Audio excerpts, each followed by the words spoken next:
ये बुरे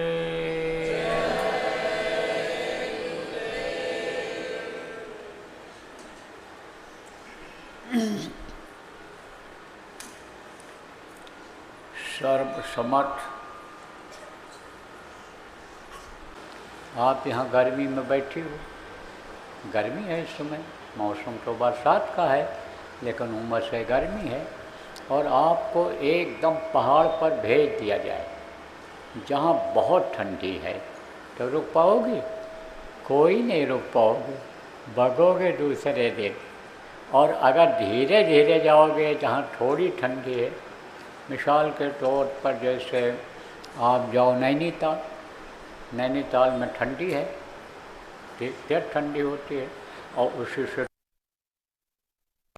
भीमताल है, भीमताल में कम ठंडी होती है। उसके नीचे और इधर उधर जाओ, हल्द्वानी चले आओ, हल्द्वानी में और कम ठंडी है। फिर इधर बरेली चले आओ, इधर और कम ठंडी है। फिर इस तरफ बढ़ते चले आओ, और कम ठंडी है। जितने इधर बढ़ते जाओगे दक्षिण में उतने गर्मी मिलती जाएगी। इसी तरह से जैसे ऊपर से उतारी गई है, ऐसे या धीरे से नीचे धीरे ले जाते हैं सद्गुरु। सद्गुरु को सब तरीका मालूम होता है, क्योंकि उस रास्ते से वो गुजरे हुए होते हैं, उनको अनुभव होता है, इसलिए उनको सब मालूम होता है। तो कहने का मतलब ये है कि आप बराबर ध्यान लगाते रहो। सूरत के खींचने का चक्कर यानी समझो कि यह न सोचो कि हमारी नहीं चढ़ी, नहीं हमको दिखाई पड़ा, नहीं हमको सुनाई पड़ा। ये सब यानी समझो गुरु की दया के ऊपर छोड़ दो। अपने कर्मों पर देखो कि हमारे कर्म नहीं कटे। अब हमको कोई ऐसा कर्म नहीं करना है कि जिससे हमारे क्रियामय कर्म खराब हो जाएं, इकट्ठा हो जाएं। इस चीज़ का ध्यान रखते हुए बराबर आप ध्यान लगाते रहो, बराबर ध्यान लगाते रहो, बराबर भजन करते रहो। भजन में भी इसी तरह से होगा। धीरे धीरे ये आप ये समझो कि सूरत चढ़ेगी, जाएगी। अब आप ये समझो कि सीधे ले जाने में दिक्कत है, सीधे। इसीलिए वो ऐसा करते हैं सद्गुरु लोग कि पहले मुकाम की आवाज़ को सुनो, दूसरे मुकाम की आवाज़ को सुनो, तीसरे चौथे मुकाम, फिर पांचवें मुकाम की आवाज़ को सुनो। मुकाम माने स्थान होता है। आपको बताया गया कि ये देवता हैं, धनी हैं 5, इनके 4 के लोकों से होकर जाना पड़ता है। इसको मुकाम कहते हैं। लोक आवाज़ें अलग अलग हैं, अलग अलग हैं। तो पहली आवाज़ जो होती है पहले स्थान की, वो क्या करती है? सफाई करती है। किसकी सफाई करती है? कर्मों की, गंदगी को साफ करती है। जैसे कपड़े के ऊपर पानी डाल करके साफ करो, ऐसे सफाई होती है। और आप ये समझो फिर मन लगता है। जैसे गंदा कपड़ा हो गया तो पहनने की इच्छा नहीं होती है, तब थोड़ा साफ हो जाए तब पहनते हो। अब आप ये समझो सफाई करती है। और पहनने का मन, भजन करने का मन लगता है इसमें। दूसरे स्थान की आवाज़ भी आप समझो यही काम करती है, उसको और रिफाइन करती है। कि जैसे कपड़ा को रगड़ के धोया गया, रेह होता है। पहले जब साबुन नहीं था, वॉशिंग डिटर्जेंट पाउडर नहीं थे, तब लोग रेह से धोते थे। आप ये समझो और चीज़ों को डालते थे, देसी चीज़ों को, उससे सफाई करते थे। 4-6 बूंद नींबू डाल देते थे उसी में, वो भी मैल को काटता था। तो ऐसे ही समझो कि वो भी और साफ करता है। और ऊपर की जो आवाज़ें हैं उसके ऊपर की वो फसाने का काम करती हैं। फसाना किसको कहते हैं? बस उसी को सुनते रहो, मस्त रहो उसी में, भूल जाओ हमको और आगे भी जाना है। जैसे कहीं कोई बांसुरी बजाने लगे, जैसे कहीं तबला बजने लग जाए, कहीं और मन को भा जाए तो सुनने लगते हो ना खड़े होकर।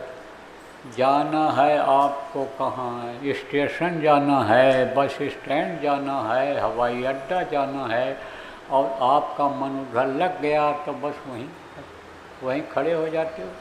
बहुत से लोग ऐसे रामलीला रासलीला देखने में भूल जाते हैं कि हमको ट्रेन भी पकड़ना है, ट्रेन छूट जाती है। तो ये ऐसे ही काम करती हैं। वहाँ तक समझो पहुँचने में बहुत समय लग जाता है, उम्र ख़त्म हो जाती है आदमी की।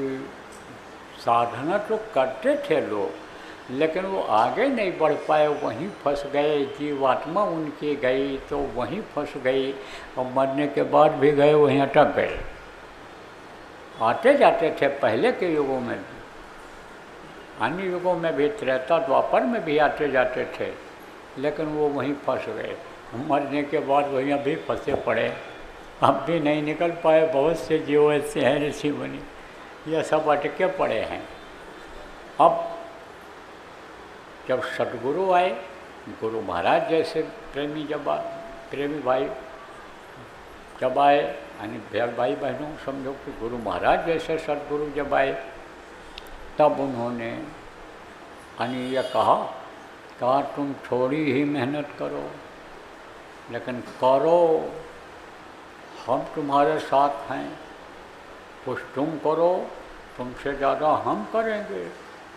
तो उन्होंने तो केवल एक निशाना बनाया गुरु महाराज ने कि हम आए वह देश से जहाँ तुम्हारो धाम, तुमको घर पहुँचाओ ना, एक हमारो काम, एक लक्ष्य को उद्देश्य कि हम तुमको तुम्हारे घर पहुँचाए।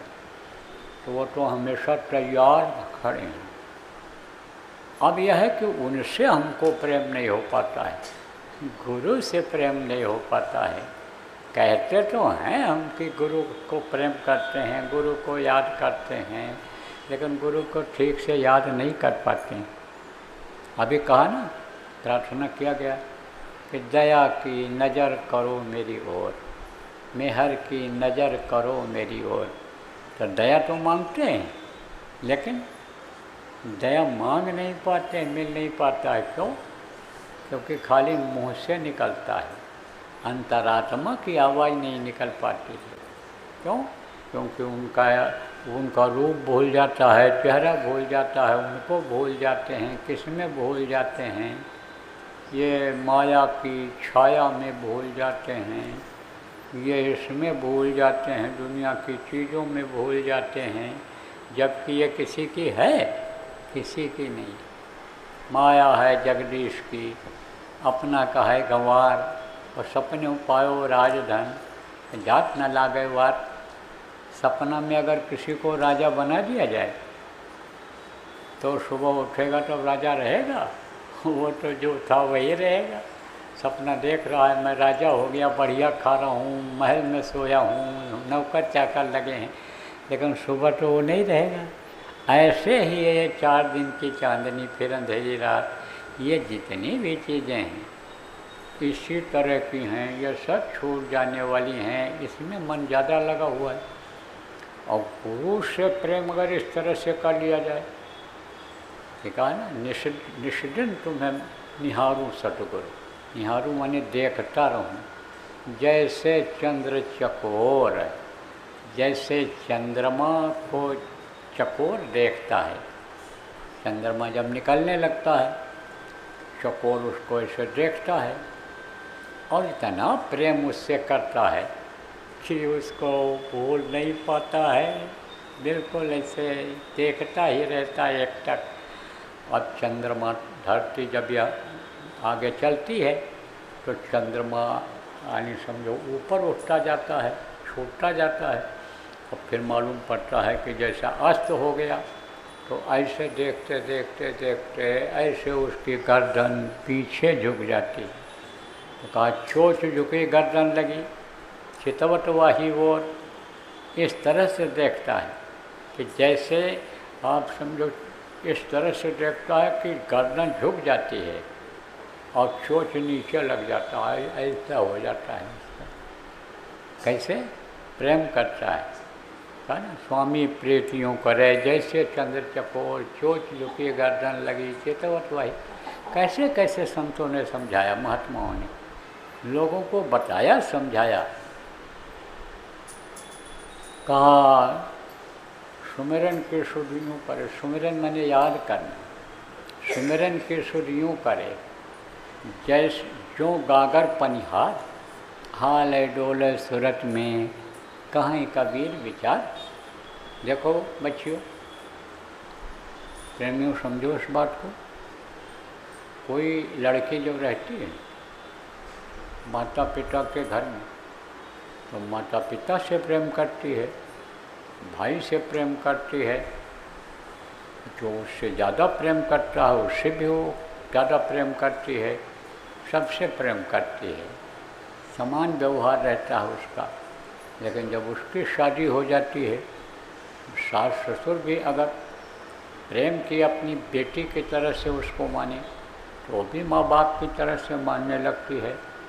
लेकिन सबसे ज़्यादा प्रेम उसको कौन करता है? उसका पति करता है, और वो अपने पति से प्रेम करती है।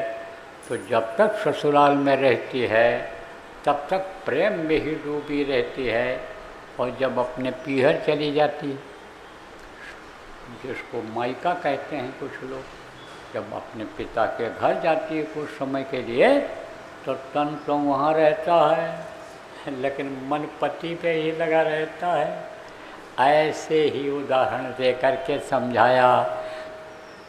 इस वक्त पर तो नल लग गए, जगह जगह पानी का साधन हो गया, लेकिन पहले कुआं हुआ करता था, और ये तांबा पीतल का यानी इसका घड़ा नहीं हुआ करता था, लोहे स्टील का। तो उस समय पर मिट्टी का घड़ा होता था, और उसको सिर पर रख करके पानी भरने के लिए औरतें जाती थीं। जो गांव के बाहर कुआं हुआ करता था, तो जब पानी भर करके और सिर पर रख करके चलती थीं, तो रास्ता भी देखती थीं और बातें भी करती रहती थीं। लेकिन हाले डोले यानी समझो, जो गागर पनिहार हाल डोले सूरत में कहाँ कबीर विचार। सूरत मानी याद करती रहती थी, जीवात्मा से याद करती रहती थी, मन से याद करती रहती थी कि कहीं हमारा घड़ा गिर न जाए, पानी छलक न जाए, हम कहीं पैर ऊंचा रख दें, घड़ा टेढ़ा हो जाए, पानी नीचे गिर जाए, मेहनत बेकार जाए। ऐसे ही याद करते रहना चाहिए, काम भी करते रहना चाहिए, और गुरु को याद भी करते रहना चाहिए। उसको कहते हैं वास्तविक प्रेम। लेकिन काम धंधे के चक्कर में, पेट के चक्कर में, बाल बच्चों की परवरिश के चक्कर में, पति सास ससुर की सेवा के चक्कर में यानी समझो गुरु को भूल जाते हैं। गुरु को नहीं भूलना चाहिए, गुरु को हमेशा याद करते रहना चाहिए। जो बराबर गुरु की चर्चा मुंह से निकालते रहते, करते रहते हैं। जैसे बहुत से प्रचारक ऐसे हैं, कोई सुने चाहे न सुने, बोलते ही रहते हैं, समझाते ही रहते हैं। और कोई अगर विरोध भी करे, आदमी इकट्ठा हो गए, कहीं खड़े होकर सुनाने लगे, कोई विरोध भी अगर किया तो घबराने की ज़रूरत नहीं रहती है। जो और लोग इकट्ठा हो जाते हैं वो प्रभावित हो जाते हैं।